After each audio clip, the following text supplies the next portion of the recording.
आइए सुनते हैं एक छोटी सी कहानी।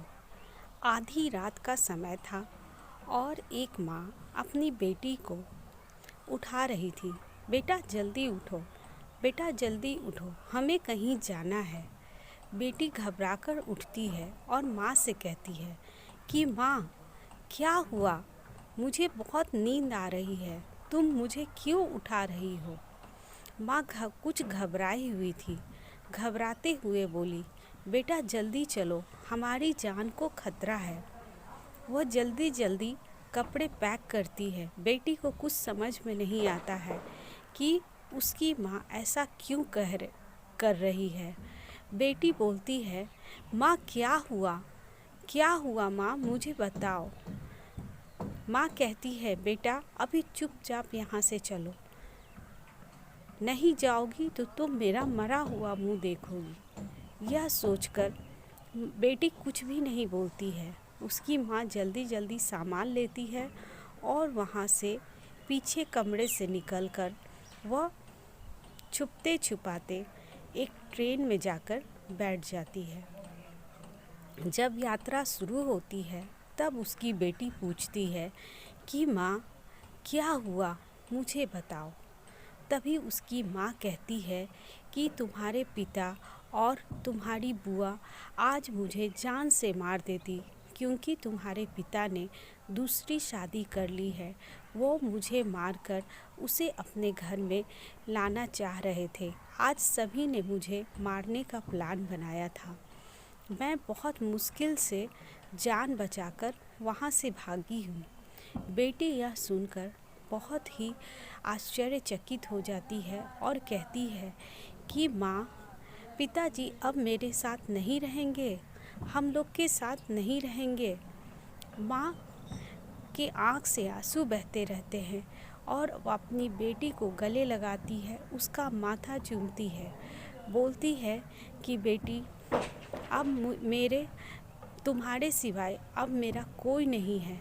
हम लोग यहाँ से दूर कहीं जाकर अपना जीवन बिताएंगे। वह वहाँ से जाती है और कहीं दूर दराज गांव में जाकर रहने लगती है। वहाँ किराए का मकान लेती है और अपनी बेटी का स्कूल में दाखिला करा लेती है। वह अपनी बेटी को कहती है कि बेटी तुम मन लगाकर पढ़ाई करो, मैं तुम्हें डॉक्टर बनाना चाहती हूँ। बेटी भी काफ़ी मेहनती थी। वह अच्छे स्कूल में जाकर बहुत खुश थी, नए परिवेश में पाकर बहुत खुश थी। वह अपनी दिन रात पढ़ाई में लगी रहती। उसे बार बार अपने घर में नई नई चीज़ें देखने को मिलती, नया पलंग, नया फ्रिज, नई टीवी। उसे समझ में नहीं आ रहा था कि ये सब चीज़ें कहाँ से आ रही थी। वह बार बार अपनी माँ से पूछ रही थी कि माँ, ये सब कहाँ से आता है। माँ उसे बहाना बनाकर टाल देती। उसकी बेटी हमेशा ध्यान देती कि मेरी माँ कहीं काम करने नहीं जाती है, लेकिन हमारे घर में पूरा राशन भरा रहता है और कभी कभी कुछ लोग आते थे।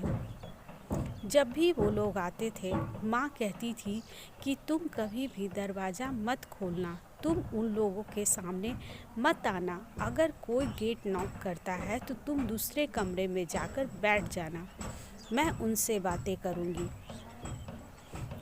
इसी तरह उन दोनों के जीवन बीत रहे थे, लेकिन उसकी बेटी को कुछ समझ में नहीं आ रहा था। एक दिन एक आदमी आता है और उसकी माँ से बात करता रहता है। तभी वह स्कूल से आती है और देखती है कि घर में कोई आया है। उसकी माँ ने साफ मना किया था, इसीलिए वह दूसरे कमरे में जाकर उस आदमी के जाने का इंतज़ार कर रही थी। जब वह आदमी चला जाता है तो वह अपने माँ से पूछती है कि माँ, ये आदमी कौन था। तभी उसकी माँ बोलती है, ये मकान मालिक था और ये किराया लेने आया था। धीरे धीरे वह अपने पढ़ाई में व्यस्त रहने लगती है। उसके घर में खाने पीने, फल फ्रूट, हर चीज़ की व्यवस्था थी। उसे ये नहीं समझ में आ रहा था कि मेरी माँ के पास इतने पैसे कहाँ से आते हैं। कभी कभी घर में कुछ कुछ लोग आया जाया करते थे। वह हमेशा अपनी माँ से पूछती थी, लेकिन उसकी माँ हमेशा ही उसे कुछ बहाना बनाकर टाल देती थी। एक दिन कुछ लोग आए और उसकी माँ से बात कर रहे थे और वह अंदर कमरे से वो देख रही थी। जब वो लोग चले गए तब वह अपनी माँ से पूछती है कि ये लोग क्यों आए थे माँ। तब उसकी माँ ने बताया कि मकान मालिक को हम लोगों पर शक है कि हम लोग गलत काम करते हैं, इसीलिए वो हमें इस घर से निकालने आए थे। अगर तुम्हें यहाँ रहना है तो इसी घर में दूसरा किराएदार भी आपके साथ रहेगा। बेटी बोलती है, नहीं माँ, हम इस पूरे मकान का पूरा किराया देते हैं, तो हम क्यों दूसरों के साथ अपना घर शेयर करें। उसकी माँ बोलती है कि बेटा, हम मजबूर हैं, हम जो मकान मालिक कहेंगे वही करना पड़ेगा, नहीं तो वो हमें घर से निकाल देंगे। वह बहुत दुखी होकर बोलती है। कुछ लोग उसके घर में आकर रहने लगते हैं। उस रात को उसकी माँ बहुत परेशान थी और बेचैन थी। वह जल्दी से लाइट बंद कर देती है और बेटी को सोने के लिए कहती है और अंधेरे में कुछ सामान इधर उधर करने लगती है। वह अपनी माँ से पूछती है कि माँ, तुम क्या कर रही हो। तभी माँ कहती है कि बेटा, तुम सो जाओ। सुबह उठती है, वो चारों तरफ देखती है, लेकिन उसे कुछ ऐसी चीज़ें नहीं मिलती है। फिर कल रात होती है और उसकी माँ फिर लाइट बंद करके कुछ सामान इधर उधर करने लगती है। उसकी बेटी को शक हो जाता है और वो पलंग के नीचे हाथ घुसाने लगती है। उसे ठंडी ठंडी कुछ चीज़ें दिखाई देती है। वो सोचती है कि इसमें क्या है। जैसे ही माँ सुबह होती है, वह बाथरूम जाती है और जैसे ही वो बैग खोल के देखती है, उसके बैग में वाइट पाउडर जैसा कुछ पैकेट रखा हुआ था। वह उसे लेकर अपने कॉलेज चली जाती है। कॉलेज में देखती है कि अपने टीचर को बताती है। वो पूछती है टीचर कि यह पाउडर कहाँ से मिला। वो बताती है कि यह मुझे रास्ते से मिला है। तभी उसकी टीचर बताती है कि ये ब्राउन शुगर है, ये बहुत ख़राब नशे की लत की बीमारी जिसे होती है, वो इसका इस्तेमाल करते हैं। वह घबरा जाती है और चुपचाप अपने घर चली जाती है और अपनी माँ से कहती है कि माँ, तुम ये क्या कर रही हो।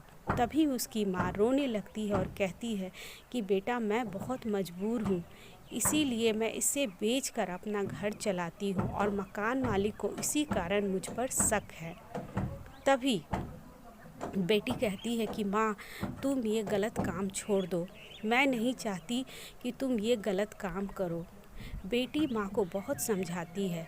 बेटी बोलती है कि माँ, मैं पढ़ लिख कर जब एक डॉक्टर बन जाऊंगी तब कोई भी चीज़ की परेशानी नहीं होगी, तुम ये काम बंद कर दो।